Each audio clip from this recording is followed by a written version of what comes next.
ಸಾಲದ ರೂಪದಲ್ಲಿ ಹಣ ಪಡೆದು ಅಡಮಾನವಿಟ್ಟಿದ್ದ ಜಮೀನನ್ನು ತಮ್ಮ ಗಮನಕ್ಕೆ ತರದೆ ನಕಲಿ ಜನರಲ್ ಪವರ್ ಆಫ್ ಅಟಾರ್ಸಿ ಜಿಪಿಎ ಹಾಗೂ ಅಗ್ರಿಮೆಂಟ್ ಸೃಷ್ಟಿಸಿ ಬೇರೆಯವರ ಹೆಸರಿಗೆ ವರ್ಗಾವಣೆ ಮಾಡಲಾಗಿದೆ ಎಂದು ಮಲಿಯಪ್ಪನಹಳ್ಳಿ ಗ್ರಾಮದ ಸಂತ್ರಸ್ತ ಕುಟುಂಬಗಳು ಆರೋಪಿಸಿವೆ. ಮಲಿಯಪ್ಪನಹಳ್ಳಿ ಗ್ರಾಮದ ಪ್ರೇಮ ಹಾಗೂ ಕುಟುಂಬಸ್ಥರು ಮಾಧ್ಯಮಗಳಿಗೆ ಹೇಳಿಕೆ ನೀಡಿ ಮಾತನಾಡಿ, ರತ್ನಮ್ಮ ಅವರ ಹೆಸರಿನ 1 ಎಕರೆ 13 ಗುಂಟೆ ಜಮೀನಿಗೆ ಸಂಬಂಧಿಸಿದಂತೆ 1.70 ಲಕ್ಷ ಸಾಲ ಪಡೆಯಲಾಗಿತ್ತು. ಸಾಲದ ಹಣವನ್ನು ಮರುಪಾವತಿಸಿ ಜಮೀನು ಮರಳಿ ನೀಡುವಂತೆ ಮನವಿ ಮಾಡಿದ್ರು. ರಮೇಶಪ್ಪ ಹಾಗೂ ಅವರ ಪುತ್ರ ಬೆದರಿಕೆ ಹಾಕುತ್ತಿದ್ದಾರೆಂದು ಕುಟುಂಬಸ್ಥರು ಆರೋಪಿಸಿದ್ದಾರೆ. ಇದೇ ವೇಳೆ ಮಾಲೂರು ತಾಲೂಕಿನ ಕಸಬಾ ಹೋಬಳಿಯ ಮಲಿಯಪ್ಪನಹಳ್ಳಿ ಗ್ರಾಮದಲ್ಲಿ ಪರಿಶಿಷ್ಟ ಪಂಗಡಕ್ಕೆ ಸೇರಿದ ರತ್ನಮ್ಮ ಹಾಗೂ ಗೋಪಾಲಪ್ಪ ಅವರ ಜಮೀನನ್ನು ವಂಚನೆಯಿಂದ ಕಬಳಿಸಲಾಗಿದೆ ಎಂಬ ಆರೋಪವೂ ಕೇಳಿಬಂದಿದೆ. ವಾಲ್ಮೀಕಿ ಸಂಘಟನೆಯ ಮುಖಂಡರಾದ ಕೋಟೆ ಶ್ರೀನಿವಾಸ್ ಅವರ ಆರೋಪದಂತೆ 2013ರಲ್ಲಿ ರಮೇಶ್ ಚಂದ್ರ ಹಾಗೂ ಅವರ ಪುತ್ರ ಅಶೋಕ್ ಅವರ ಕುಟುಂಬದ ತುರ್ತು ಪರಿಸ್ಥಿತಿಯ ಲಾಭ ಪಡೆದು 1.75 ಲಕ್ಷ ಹಣ ನೀಡಿ ಜಿಪಿಎ ನೋಂದಣಿ ಮಾಡಿಸಿಕೊಂಡಿದ್ದಾರೆ. ಆದರೆ ಅಂದಿನ ಸರ್ಕಾರಿ ಮೌಲ್ಯಮಾಪನದ ಪ್ರಕಾರ ಜಮೀನಿನ ಮೌಲ್ಯ 30 ಲಕ್ಷಕ್ಕೂ ಅಧಿಕವಾಗಿತ್ತು ಎಂದು ತಿಳಿಸಿದ್ದಾರೆ. ಮಾಲೂರಿನಲ್ಲಿ ನೋಂದಣಿ ಕಚೇರಿ ಇದ್ದರೂ ಸಂತ್ರಸ್ತರಿಗೆ ಮಾಹಿತಿ ತಿಳಿಯದಂತೆ ಕೆಜಿಎಫ್ ಸಬ್ ರಿಜಿಸ್ಟರ್ ಕಚೇರಿಯಲ್ಲಿ ಜಿಪಿಎ ನೋಂದಣಿ ಮಾಡಲಾಗಿದೆ ಎಂಬ ಆರೋಪವೂ ಇದೆ. ಇದಲ್ಲದೆ ಮಲಪನಹಳ್ಳಿ ಗ್ರಾಮದ ಸರ್ವೆ ನಂಬರ್ 23ರ ಸುಮಾರು 106 ಎಕರೆ ಜಮೀನಿನ ಪ್ರದೇಶದಲ್ಲಿ ಬಡ ರೈತರನ್ನ ಇದೇ ರೀತಿಯಾಗಿ ವಂಚಿಸಿ ಜಿಪಿಎ ಮೂಲಕ ಜಮೀನು ಪರಭಾರೆ ಮಾಡುವ ದಂಧೆ ನಡೆಯುತ್ತಿದೆ ಎಂದು ಆರೋಪಿಸಲಾಗಿದೆ.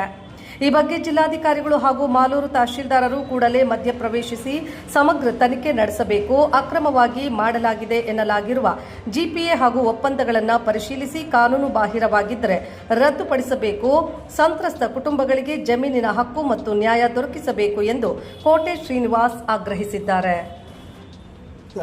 ನಾನು ಕೋಟೆ ಶ್ರೀನಿವಾಸ್ ಅಂತ. ಏನು ಇವತ್ತು ಮಲಪನಹಳ್ಳಿ ಮಾಲೂರು ತಾಲೂಕು ಕಸಬಾ ಹೋಬಳಿಯ ಮಲಪನಹಳ್ಳಿ ಗ್ರಾಮದಲ್ಲಿರುವಂಥ ಪರಿಶಿಷ್ಟ ಪಂಗಡಕ್ಕೆ ಸೇರಿದ ರತ್ನಮ್ಮ ಮತ್ತು ಗೋಪಾಲಪ್ಪ ಅನ್ನೋರ ಜಮೀನನ್ನು ಏನು ಇವತ್ತು ಮಲಪನಹಳ್ಳಿ ಗ್ರಾಮದ ರಮೇಶ್ ಚಂದ್ರ ಮತ್ತು ಅವರ ಮಗ ಅಶೋಕ್ ರವರು 2013ರಲ್ಲಿ ಇವರಿಗೆ ಕುಟುಂಬದ ಕೆಲವು ಕಾರಣಾಂತರಗಳಿಂದ ಬಡ್ಡಿಗೆ ಅಂತ ಅವರು 1,75,000 ರೂಗಳನ್ನು ಈಸ್ಕೊಂಡು ಜಿಪಿ ರಿಜಿಸ್ಟರ್ ಮಾಡಿಕೊಟ್ಟಿರ್ತಾರೆ. ಆದರೆ ಇವತ್ತು ಈ ಜಮೀನು ಆವತ್ತೇ 2013ರಲ್ಲಿ ಸರ್ಕಾರಿ ವ್ಯಾಲ್ಯೂಯೇಷನ್ ಪ್ರಕಾರ 30 ಲಕ್ಷಕ್ಕಿಂತ ಹೆಚ್ಚಿದೆ. ಆದರೆ ಈ ರಮೇಶ್ ಚಂದ್ರ ಮತ್ತು ಅಶೋಕ್ ಅನ್ನೋರು ಇವರನ್ನು ವಂಚಿಸಿ ಗೋಪಾಲಪ್ಪ ಮತ್ತು ರತ್ನಮ್ಮರವರ ಕುಟುಂಬಗಳಿಗೆ ಅನ್ಯಾಯ ಮಾಡೋದಕ್ಕೆ ಅಂತಲೇ ಈಗ ಬೇರೆಯವ್ರನ್ನ ತಂದು ಅವ್ರ ಹೆಸರಿಗೆ ಜಿಪಿ ಮಾಡಿ ಈಗ ಈ ಒಂದು ದುರಸ್ತಿ ಆಗದೆ ಇರುವಂಥ ಜಮೀನನ್ನು ಅವ್ರ ಹೆಸರಿಗೆ ಪರಭಾರೆ ಮಾಡಲಿಕ್ಕೆ ಹೊರಟಿದ್ದಾರೆ.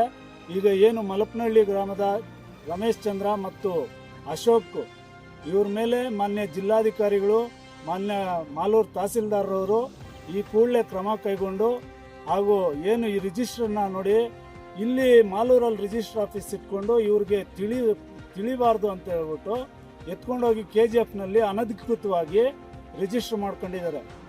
ಅಂದರೆ ಜಿಪಿ ರಿಜಿಸ್ಟರ್ ಆಗಿಲ್ಲ. ಯಾಕೆಂದರೆ ರಿಜಿಸ್ಟರ್ ಆಗೋದು ಇಲ್ಲ. ಯಾಕೆಂದರೆ P ನಂಬರಲ್ಲೇ ಇದೆ. ಈ ಕುಟುಂಬಕ್ಕೆ ಈಗ ನ್ಯಾಯ ಬೇಕು. ಏನು ಸರ್ಕಾರಿ ವ್ಯಾಲ್ಯೂಯೇಷನ್ನು ಇವತ್ತು ಕೋಟಿಗಟ್ಟಲೆ ಹೋಗ್ತಾ ಇದೆ. ಇಲ್ಲಿ ಜಮೀನು ಇವ್ರದ್ದು ರಮೇಶ್ ಚಂದ್ರ ಮತ್ತು ಅಶೋಕ್ ಅನ್ನೋರ್ದು ಇದೇ ದಂಧೆ ಆಗಿಸ್ಕೊಂಡಿದ್ದಾರೆ. ಈ ಸುತ್ತಮುತ್ತಲು ಏನು ನೋಡ್ಬೋದು ನಾವು, ಈ ಏನು ಮಲಪನಹಳ್ಳಿಯ ಗ್ರಾಮದ ಸರ್ವೆ ನಂಬರ್ 23 ಸುಮಾರು 106 ಎಕರೆ ಇದೆ. ಆ 106 ಎಕರೆಯ ಎಲ್ಲ ರೈತರಿಗೂ ಇದೇ ಅನ್ಯಾಯ ಮಾಡುವಂಥ ಕೆಲಸ. ಇವರು ಎಲ್ಲರ ಹತ್ರನೂ ಇದೇ ರೀತಿ ಜಿಪಿ ಹಾಕ್ಕೊಳ್ಳೋದು, ಆ ಕುಟುಂಬಗಳಿಗೆ ಮೋಸ ಮಾಡೋದು. 3 ಲಕ್ಷ 4 ಲಕ್ಷ ಇವತ್ತು ಕಳ್ಳ ಕೂಡ ಒಂದು ಸೈಟ್ ಮಾರಲಿಕ್ಕೆ 3 ಲಕ್ಷ 4 ಲಕ್ಷಕ್ಕೆ ಒಂದು ಸೈಟ್ ಕೂಡ ಬರಲ್ಲ. ಅಂಥದ್ರಲ್ಲಿ 2013ರಲ್ಲಿ ಏನು ಸರ್ಕಾರಿ ಬೆಲೆ 30 ಲಕ್ಷಕ್ಕಿಂತ ಹೆಚ್ಚಿದ್ರೇನು ಸಹ ಅವರೇ ಪೇಪರಲ್ಲಿ ತೋರಿಸಿದ್ದಾರೆ 1,75,000 ರೂಪಾಯಿ ಕೊಟ್ಟಿದ್ದೀವಿ ಅಂತ. ಆದರೆ ಅವ್ರಿಗೆ 1,75,000ಕ್ಕೆ ಯಾರಾದರೂ 1 ಎಕರೆ ಜಮೀನು ಕೊಡ್ತಾರಾ? ಕೊಡಲ್ಲ.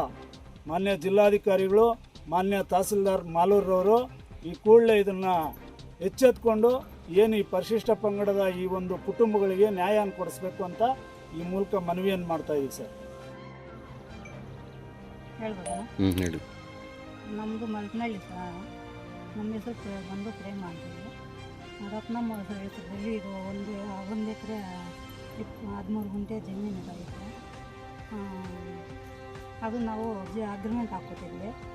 ಅವರು ಜಿ ಪಿ ಮಾಡ್ಕೊಟ್ಟು ಬೇರೆ ವರ್ಕ್ ಮಾಡಿಕೊಟ್ಟಿದ್ದು ನಾವು ಮೋಸ ಮಾಡಿ ನಾವು ಬಡ್ಡಿಕ ಹಾಕಿದ್ವಿ. ಅವ್ರು ಬೇರೆ ವರ್ಕ ಅಗ್ರಿಮೆಂಟ್ ಹಾಕ್ಕೊಟ್ಟಿದ್ದಾರೆ. ಯಾರಿಂದ ತೊಗೊಂಡಿದ್ರಿ, ಎಷ್ಟು ಹಣ ತೊಗೊಂಡಿದ್ರಿ?